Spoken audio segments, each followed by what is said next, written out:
In this video, I'd like to address a question that comes in occasionally, as well as get started on a project that I've been wanting to do for quite a while now. The thing that's really been holding me back, though, is I'm just not sure how to get the information across. I think I'd much rather do this in an animation or a cartoon or something. I just don't have the resources to do that right now. So I'm just going to get started on this old-fashioned whiteboard with some colored markers here. Let's give a stab at it and see how we do. If it turns out to be an interesting subject or we get a lot of questions about it, we can always go back and extrapolate on it later. But the question is, how do you make money on the internet, or how do you make a living on the internet? Now, that's something that we've been doing for over a decade now, so we've got some experience with it. We definitely have some opinions. We know what works and a lot of things that don't work. So to answer the question quickly, it's really difficult, only because there's so many answers to it. Hopefully, though, this video can become a springboard for somebody who may be interested in starting an internet venture, or ideally a discussion board for people that might have some experience or some questions. Well, let's get started. We have to start somewhere, and I think most people will agree that your basic building block on the internet would be a website. So starting from there, what is a website? For me at least, for this definition, let's consider it your place on the internet, your identity out there. Now, it can be one page, it can be multiple pages, it can be multiple pages with some complexity, but really it doesn't matter. For this discussion, we're just considering it your presence on the internet. Now, if I was a consultant and you hired me to come into your office and talk to you about a website, pretty much the first question I'm going to ask is, what do you want your website to do?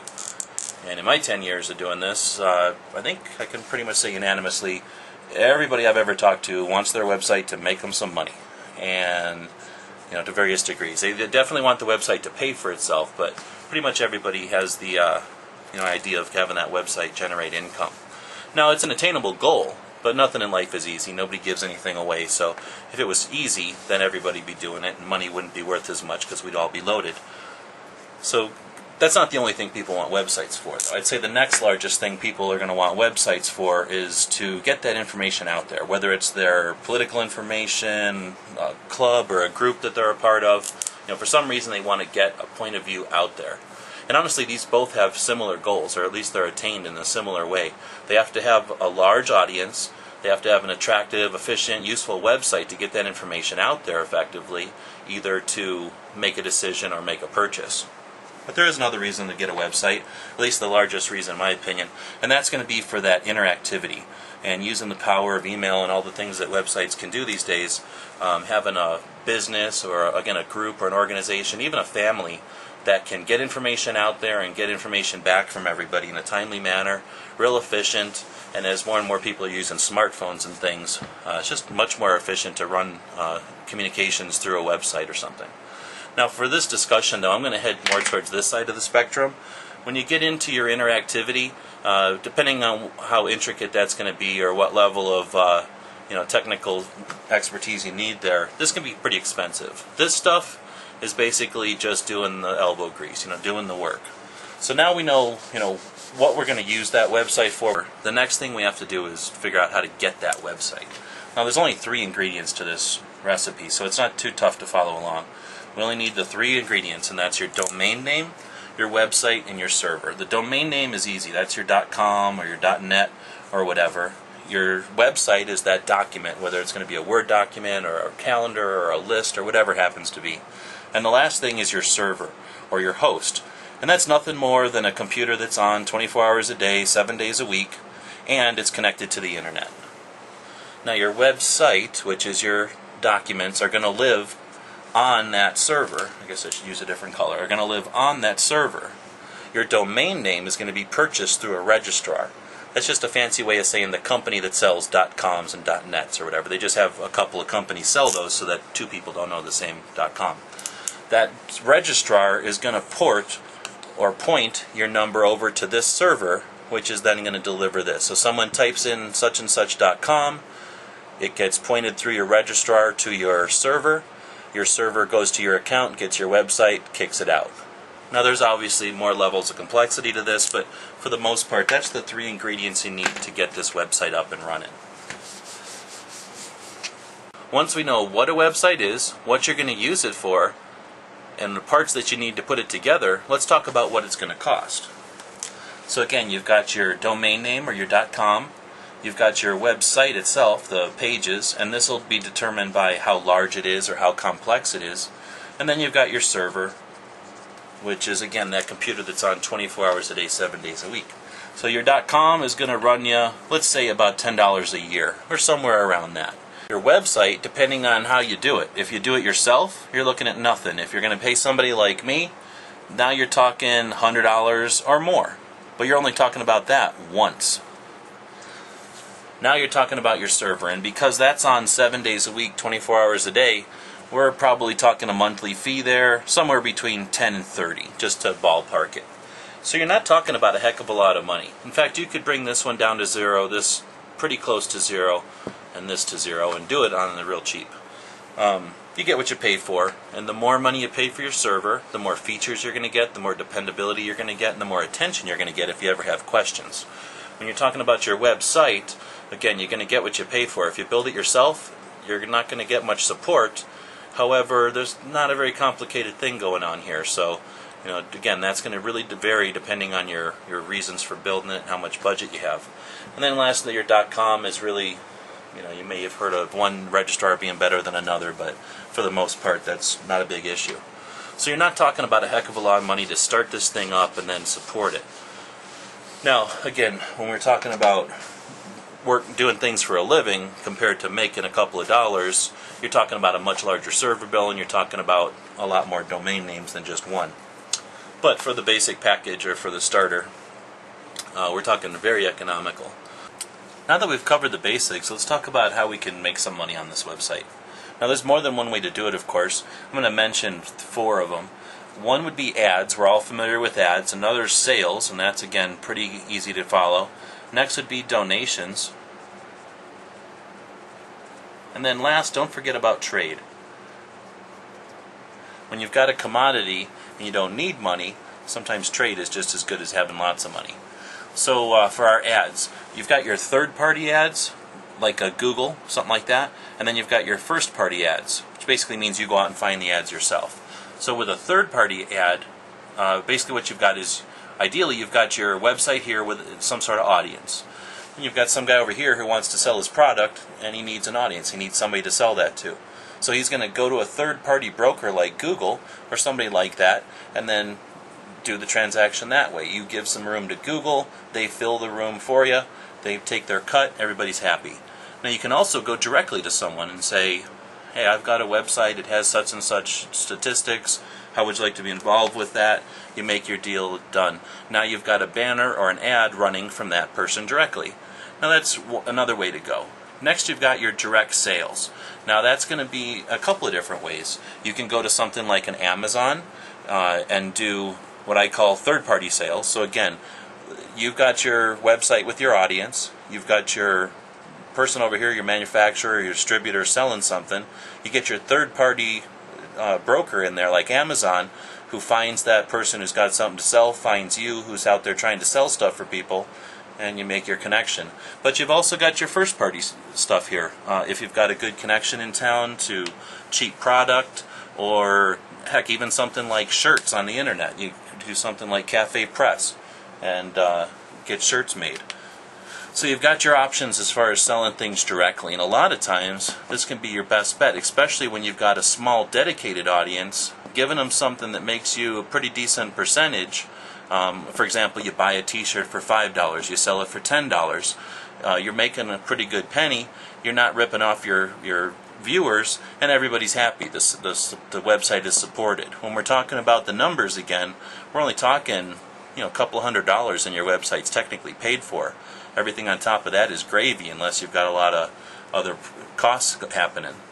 Next, you've got your donations, and again, depending on the size and the scale and the topic, something like a church, something like a non-profit type of thing, really do well with donations. And there's lots of options for donations. People are familiar with PayPal, but there's lots of them out there. And you'll find them for specific denominations. You'll find them for just religion stuff in general. You'll find them for organizations, pets, spay and neuter clinics. You can get all kinds of different specific donation areas out there. And then last off is that trade. Now you can, again, find somebody in town directly and say, hey, I'm going to advertise your restaurant on my website and then you get free food, or I'm going to advertise your truck place on my website and get a free set of tires. So somehow you can work out a trade directly, but again, there's these third-party brokers, and if you're really interested in it, you can go out and find places that are going to say, okay, you're willing to offer X amount of dollars worth of trade to the group with your advertising, then that gives you X amount of credit with the other members of that trade group. So these are some 4 general ideas. Now, like I say, if it was simple and I could point you right to a website, I would do it.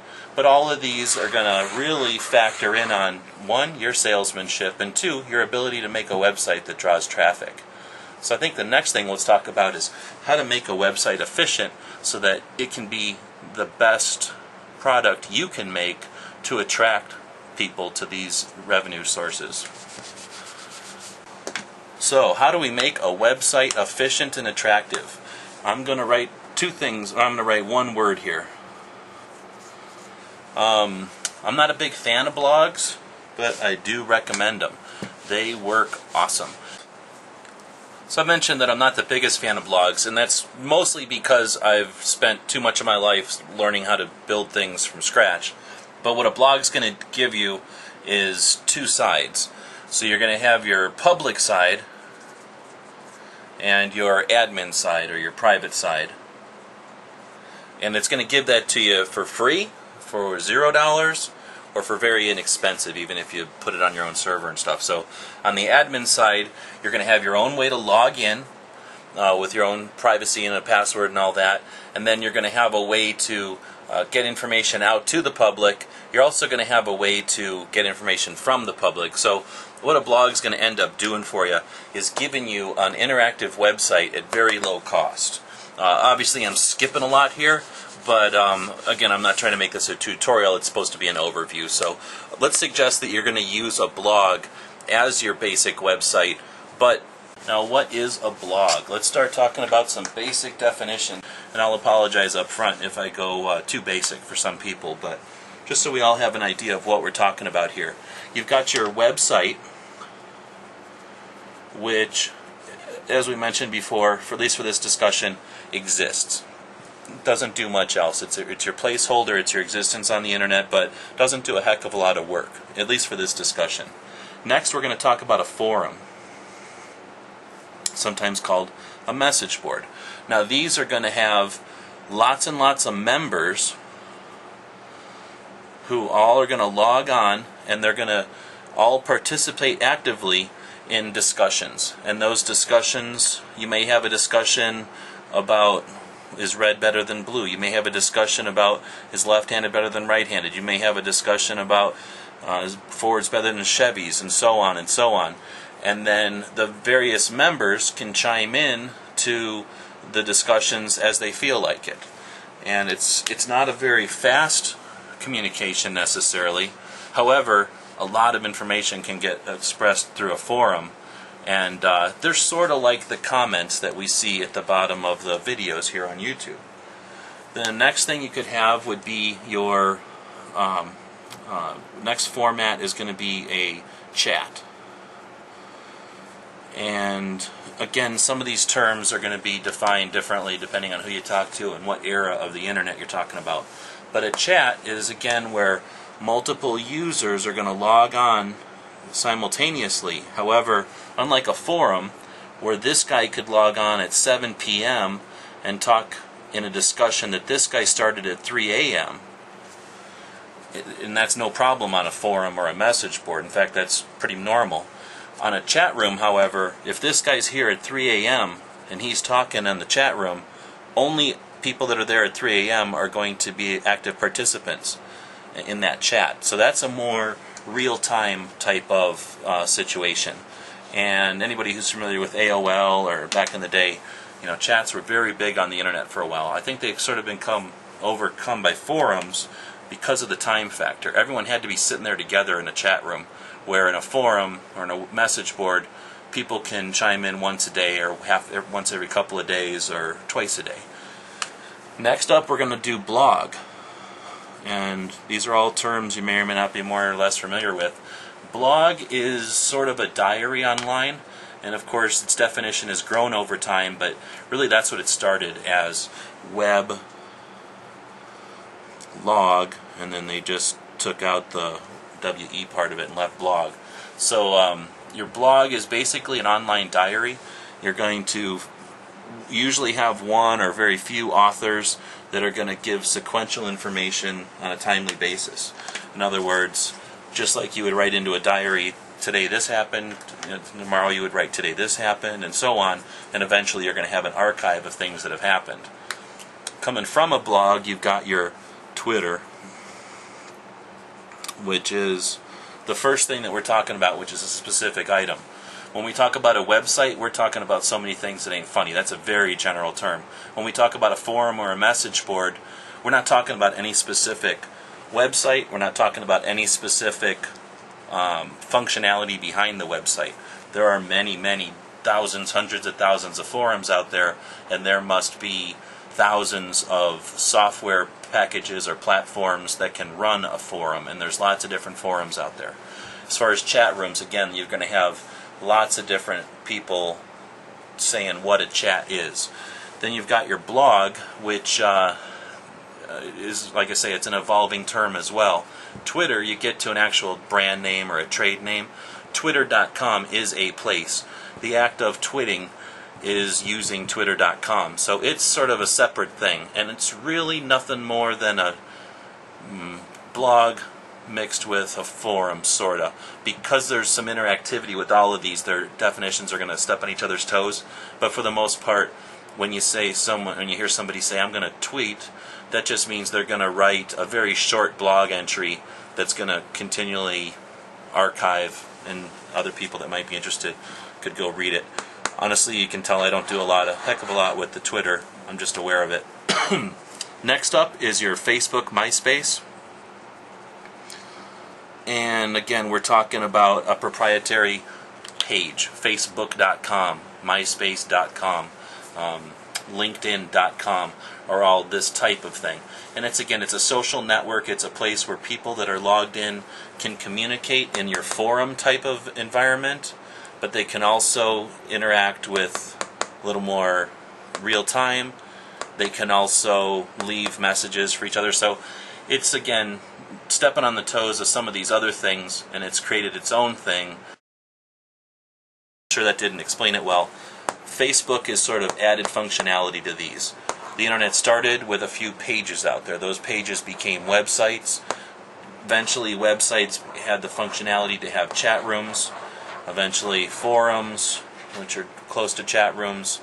Later on, blogs came, and now these are stealing the technology and the aspects and the features of these others. We've still got more. In addition to all of this, you've also got your YouTube.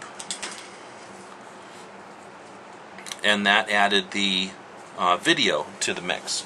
And pretty much anybody who's watching me here, anybody who's watching this video is familiar with the YouTube. And again, it gives you some of all of this. It gives you the blogging aspect. I'm posting this video the same way as I would post a blog entry. However, it's given us some functionality of the forum. It's given us a user account and some amount of functionality there. So again, these things are sort of developing as time goes on. And I suppose I'm probably missing some things, but for the most part, I think this is the big pieces. So all of these are important because they are out there. People are familiar with them, and they can potentially be helpful to your website. Imagine if your website is here and you have YouTube pointed to it, Facebook pointed to it, Twitter pointed to it, blog pointed to it, chat pointed to it, forum pointed to it. That's probably going to get a little more attention than the item sitting there by itself. Unfortunately, don't think that this is some secret strategy, because of course this is no magic. Everyone's doing it. So once we have your website and all these different forms of social media pointed to your website, you're not quite done, because now you've attracted people there, ideally.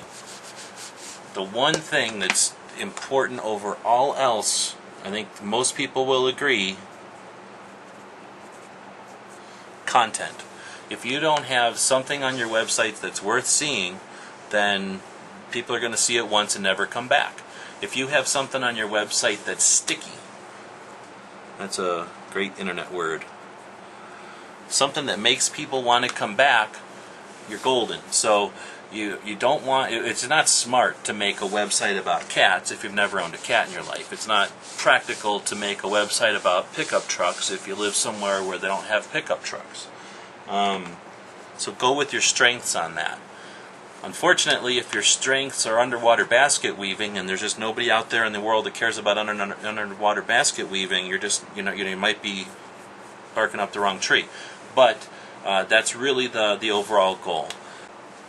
So that's it in a nutshell. You've got the 3 elements to the website. Once it's created, you try to get as many eyeballs as possible to look at that website. Those are going to generate some numbers for you. Once you've got enough numbers running, then you can appeal to some sponsors. Ideally, the sponsors put ads on your website with you kicking in some new information from time to time. You keep generating those eyeballs keep generating numbers, that keeps attracting the money, and you make that loop keep working for you. Obviously, I'm dumbing it down quite a bit, and if it was easy, I would have been rich 10 years ago. However, it is fun. It is a lot of fun, especially because, remember, that topic that you're involved in is something that you like, ideally. So getting up every day and working on this part of it is a pleasure. This part of it is going to happen. You can't make that happen. All you can do is see what's worked for other people, emulate it a little bit, put your own spin on it, and lastly, the money's going to just come. Don't look for the money. Well, I'm not sure how long this will end up being by the time I edit it, but I did want to leave you with one last little piece of advice, and that's just don't do this for the money. There is some money to be made on the internet, and I don't want to discourage anyone, but if you go at it with the sole intent to make money, people aren't stupid. They're going to figure that out. So unless you've got something just stellar to offer, they're not going to come back. However, if you're out there just enjoying your subject or enjoying the website itself, people are going to see that and they're going to come back just to feed on your energy. So my advice is, I've seen so many more people fail when their only ambition was to make money, and I've seen so many people succeed when they had no idea that there was even profit to be gained. So just have fun with it, and good luck. Hopefully this was worthwhile. Like I said, I'd be curious to see some of the questions and things that come in. Thanks for watching.